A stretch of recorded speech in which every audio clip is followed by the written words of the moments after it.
President Trump with President Xi Jinping of China at Mar-a-Lago in Palm Beach, FLA, in April. Doug Mills, The New York Times, Washington. The White House is preparing to open a broad investigation into China's trade practices, according to people with knowledge of the Trump administration's plans, amid growing worries in the United States over a Chinese governmental effort to make the country a global leader in microchips, electric cars and other crucial technologies of the future.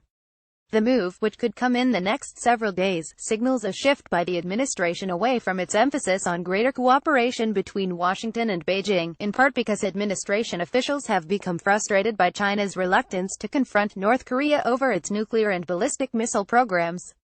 The investigation will focus on alleged Chinese violations of American intellectual property, according to three people with a detailed knowledge of the administration's plans. The people spoke on the condition of anonymity because the deliberations were not yet public. Any move by the Trump administration to punish China over its trade practices would raise tensions within the world's largest trade relationship between two countries. China's export sector still contributes heavily to its economy growth despite Beijing's efforts to diversify its economy, and China represents a lucrative market for American automakers, technology companies like Apple, farmers and many others. Still, China's industrial ambitions, and growing frustration among American companies doing business there, have become harder for United States officials to ignore. China's policy to become a leading manufacturer by 2025 in the fields of driverless cars, medical devices, semiconductors, artificial intelligence, robotics and many other technologies has caught the attention of officials in President Trump's administration. The policy, known as Made in China 2025, sets goals for China to be a global leader in 10 fields of industry with the help of huge infusions of state money and the protection of those industries from American competitors. At the same time, the Chinese government has demanded that American companies cut the licensing fees that they charge for key patents and has insisted that companies set up joint ventures to do business in China.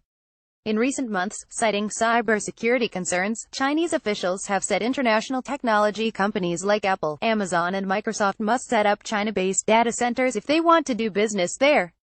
Chinese officials have also demanded that Western automakers move much of their research into electric cars to China if they want to qualify for large subsidies.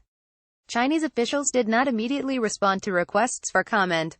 He Weiwen, a former Commerce Ministry official and longtime trade expert who is now a senior fellow at the Center for China and Globalization, a Beijing research group, said that the Chinese government would study any American trade case before deciding how to respond and whether to seek intervention from the World Trade Organization, which hears trade disputes. China thinks that the bilateral trade relation is governed by WTO rules, not American domestic law, Mr. He said.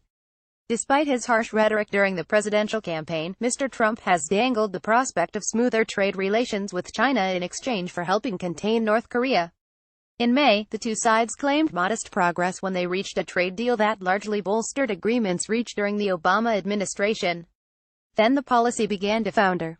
The two sides met on July 19 to produce a series of trade deals that could be portrayed as an early harvest in the 3 months following Mr. Trump's meeting with President Xi Jinping of China last spring at Mar-a-Lago. Trump administration officials and trade policy advisors said the two sides were unable to agree on any deals that went significantly beyond what China had previously promised the Obama administration, they said. Both sides ended up abruptly canceling the news conferences they had scheduled to discuss what were supposed to have been their accomplishments. China has also publicly dismissed linking trade and North Korea policy and defended its efforts to improve intellectual property protections. China highly emphasizes intellectual property protection and has taken many effective measures, said Sun Ji-won, a Commerce Ministry spokesman, in May following criticism from American trade officials. Under the process that the Trump administration plans to set in motion, the Office of the United States Trade Representative will start an investigation into China's trade practices.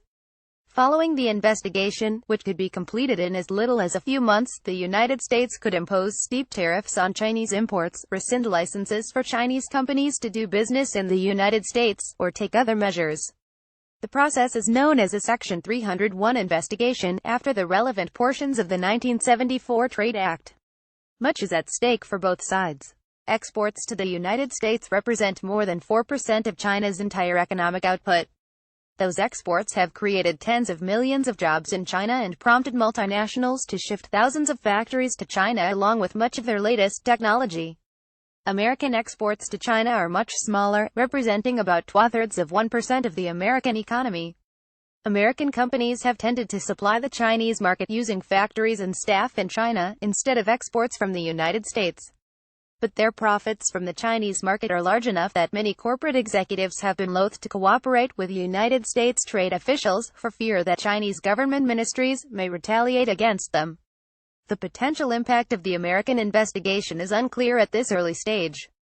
Still, previous cases suggest their effect on China's industrial ambitions may be limited. The last Section 301 case was in 2010 and was initiated by a labor union, the United Steel Workers, instead of by the government, as the Trump administration is preparing to do. The case focused on Chinese business practices in the solar panel and wind turbine industries, and the Chinese government later promised to limit some of these practices. But China's solar and wind turbine industries have gone on to dominate their global industries, after receiving multi-billion-dollar loans from China's state-controlled banking system despite major defaults on earlier loans.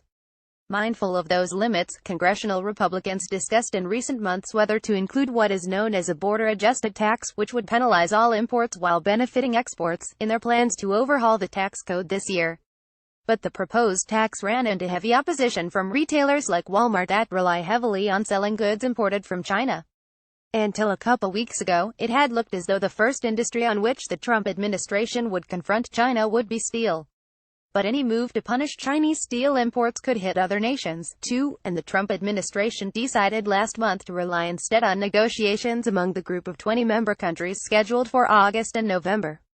The United States used Section 301 energetically against other countries during the Reagan administration and the administration of President George Bush.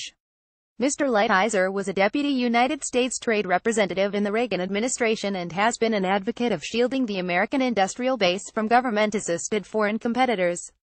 But the cases then thoroughly antagonized America's trading partners. It was really the aggressive uses of this in the late 1980s and early 1990s that prompted the rest of the world to set up the dispute resolution system of the World Trade Organization, said Chad P. Bone, a senior fellow at the Peterson Institute for International Economics here.